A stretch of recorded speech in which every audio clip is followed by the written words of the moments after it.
உலகெங்கும் உள்ள ஜெயா டிவி நேயர்களுக்கு காலை வணக்கம். நம்ம இப்போ பார்க்க போகிற மூலிகை மருத்துவம், அடிக்கடி விக்கல் வந்துக்கிட்டே இருக்கும். விக்கல் வருதுன்னா குடலில் புண்ணு இருக்குதுன்னு அர்த்தம். அதிக அளவு குடிச்சிருக்கிறவங்களுக்கு குடல் முழுவதும் வெந்து போயிருக்கும். குறிப்பிட்ட நாளுக்கு அப்புறம் குடிக்கவும் முடியாது, அந்த விக்கலும் நிற்காது. இப்போ மருத்துவமனைக்கு போனால் குறைஞ்சது 2 லட்ச ரூபா செலவழித்தாலும் அவங்க அதுக்கு மருந்து கொடுக்க மூக்கெல்லாம் வீங்கிடும், மூக்கெல்லாம் புண்ணாயிரும். ஆனால் விக்கல் நிற்காது. அந்த விக்கல் நிற்கிறதுக்கான மருந்து தயாரிக்கும் முறை இப்போ நம்ம பார்ப்போம். மஞ்சள், அதிமதுரம், பன்னீர் ரோஜா, ஆட்டுப்பால், இதெல்லாம் கூட்டு கலவையாக சேர்ந்து இப்போ நம்ம மருந்தாக தயாரிக்க போகிறோம். விக்கல் நீர்க்க விக்கல் ஏன் வருதுனாக்கா, அவங்களுடைய உமிழ் நீரில் ஈரப்பசை இல்லை. அப்போது ஈரப்பசை இருந்ததுன்னா தான் அந்த அவங்களோட உமிழ் நீர் பசை மாதிரி ஒட்டிக்கிறோம். சில பேருக்கு மஞ்சள் மாதிரி பச்சை கலரில் இருக்கும், மஞ்சள் கலரில் இருக்கும். அது காரி கூட துப்ப முடியாது. உதடும் ஒட்டிக்கிறோம். நாவே வறட்சி எடுத்துக்கிட்டு வறண்டு போயிருக்கோம்.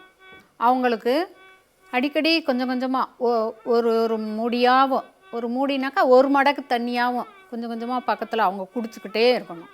அப்படி குடிச்சிக்கிட்டு இருந்தாங்கன்னாலும் விக்கல் நிற்கலை அப்படின்னா வயிற்றுக்குள்ளே புண்ணு, அதிகப்படியான புண்ணு இருக்குது அப்படின்னு அர்த்தம். அவங்க உமிழ் நீரை சுரக்கிறதும் கட்டுப்பட்டுருக்கும். அதனால் விக்கல் நிற்காது. பழையபடிக்கு அவங்களுக்கு அந்த நம்மளை மாதிரி சாதாரணமாக உமிழ் நீர் சுரக்கணும். அதே நேரத்தில் அவங்களுக்கு ஈரப்பசை இருக்கணும். அப்போ தான் அந்த விக்கலை நிப்பாட்ட முடியும். விக்கல் தொடர்ந்து எடுத்துக்கிட்டு இருக்குனாக்கா அந்த விக்கலை நிப்பாட்டுறதுக்கான மருந்து தயாரிக்கும் முறையை பற்றி பார்ப்போம். ஆட்டுப்பால் காய வச்சு ஆற வச்சது 50 மில்லி அளவுக்கு எடுத்து வச்சுக்கிறணும். குச்சி மஞ்சள், நல்லெண்ணெய் விளக்கு அல்லது நெய் விளக்கில் இந்த குச்சி மஞ்சளை நல்லா கருக்கணுன்னாக்கா இது நல்லா தீயில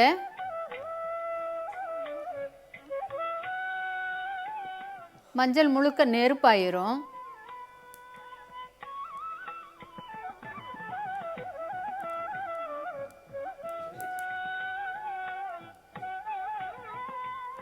நல்ல காஞ்ச மஞ்சளாக இருந்தால் அதுவே நெருப்பாக எரியும்.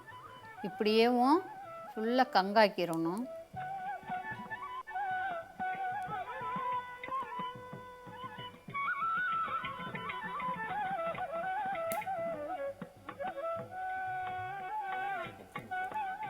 நல்லா எரிஞ்சு கங்காயிருச்சு. இப்படியே நீங்கள் தொட்டிங்கனாக்கா கை பொசிக்கிறோம். அதனால் கொஞ்சம் நேரம் ஆற வச்சுக்கலாம். இது கத்தியில் இந்த கறி மட்டும் உள்ளே போகிற மாதிரி போட்டால் போதுமானது.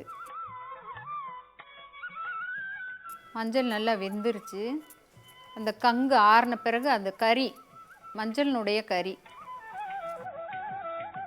மஞ்சளை கறிக்கு 3 சிட்டிகை அளவுக்கு 50 மில்லி பாலில் கலந்துக்கிறணும்.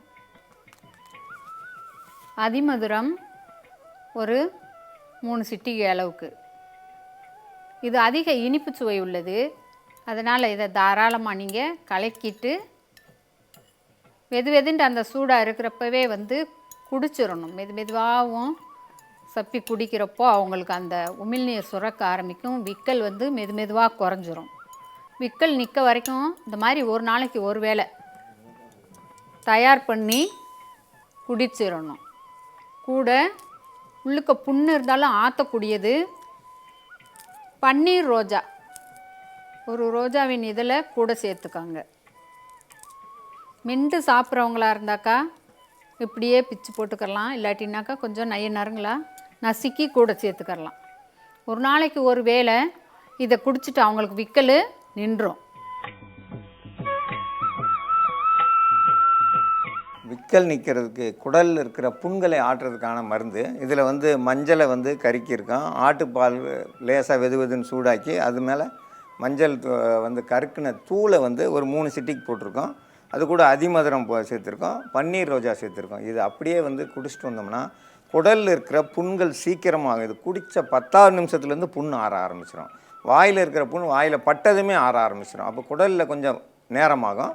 ஒரு தொடர்ச்சியாக 3 நாள் சாப்பிட்டா போதுமானது. குடலில் இருக்க புண்கள் முழுதும் சரியானதுமே அந்த விக்கல் தன்னால் நின்றும். அந்த விக்கல் நிற்கிறதுக்கு ஒரு சிறந்த மருந்து. இந்த மருந்தை பயன்படுத்த வேண்டும் என்று கேட்டுக்கொள்கிறேன்.